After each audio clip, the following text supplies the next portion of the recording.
যাবে, ওই সম্পদ আপনার কাছে থাকবে না। সেজন্যই দান এমন একটা জিনিস, আজকে আমরা শেষ করে দিচ্ছি। আজকে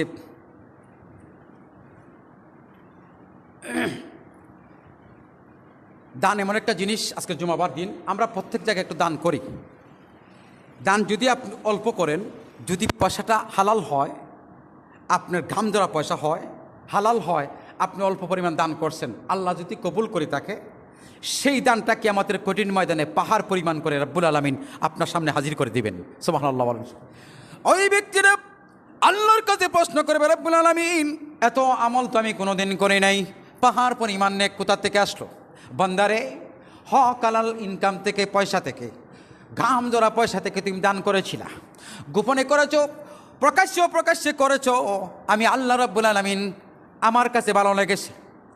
তুমি যদি দুনিয়ার বুকে অল্প অল্প করে বাড়াইতে পারো, অল্প দান করেছো, আমি আল্লাহ রাব্বুল আলামিন আমার কাছে ভালো লেগেছে। সেই জন্য আজকে কিয়ামতের দিন, মুসিবতের দিন, তোমার দানটাকে আমি আল্লাহ রাব্বুল আলামিন পাহাড় পরিমাণ করে তোমার সামনে হাজির করেছি। জোরে কোন সুবহানাল্লাহ। এই জন্যই দান করবেন। আমি কিছুক্ষণ আগে বলছিলাম, অনেক কষ্ট নিয়ে শেষ করে দিচ্ছি। দান করবেন, ফকির মিসকিনকে দান করবেন, যাকেই দিবেন মনটা প্রেস করে দিবেন এবং ভালো টাকা দিবেন। আপনি বাইর করে দেখবেন কোনটা ময়লা হয়ে গেছে বেশি, দোকানদারও নিবে না, কেউ এটা দিলে নিবে না, এটা মসজিদে দেয়ালাই। এই কাজটা জীবনে করবেন না। আমি অবাস্তব কোনো কথা বলি না। আমার কাছে কিছু টাকা আছে, এটা কেউ নেয় না, ব্যাংকেও নেয় না, কিন্তু মসজিদে দেওয়া যায়। কে? আল্লাহ কে এত গরিব হয়ে গেছে? আল্লাহ এত গরিব, আপনি পাড়া টাকা দান করবেন? এটা করবেন না, মনে কষ্ট নেবেন না। পারলে দিবেন, নাহলে দিবেন না, মুখ দিয়ে খুশি করবেন। পকেট থেকে টাকা বাইর করে নতুন টাকাটা দিবেন। প্রতি শুক্রবারে যদি 10 টাকা, 20 টাকা, 5 টাকা দেই, এটা কমবে না। নিয়ত করে নেবেন, আমি প্রতি জুমাবার দিন 20 টাকা দিব, আমি প্রতি জুমাবার দিন 10 টাকা দিব। ওই টাকাটা জমা থাকবে, কেউ খাবে না।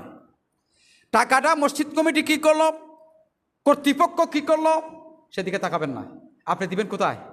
আমার নিয়ত হলো আমি মসজিদে দিচ্ছি, টাকা কোথায় গেছে আমার জানার দরকার নাই। ভাই ঠিক আছে কিনা? কিন্তু আমি দান করছি মসজিদে, আমি দান করছি এতিমকে, মিসকিনকে, সে কী করবে আমার জানার দরকার নাই। ফ্রেশ মনে নতুনভাবে দান করবেন, যাতে চলতে পারে। কিছু টাকা আমি চালাইতে পারি না, এটা গাড়ি বেঁধে রাখছি, পিছনে সামনে রাখছি, এটা চলে না। কোনো লোক দোকানদারও নেয় না, কোনো বাস, কোনো অটোওয়ালাও নেয় না, এটা নিয়ে মসজিদে দিয়েছেন।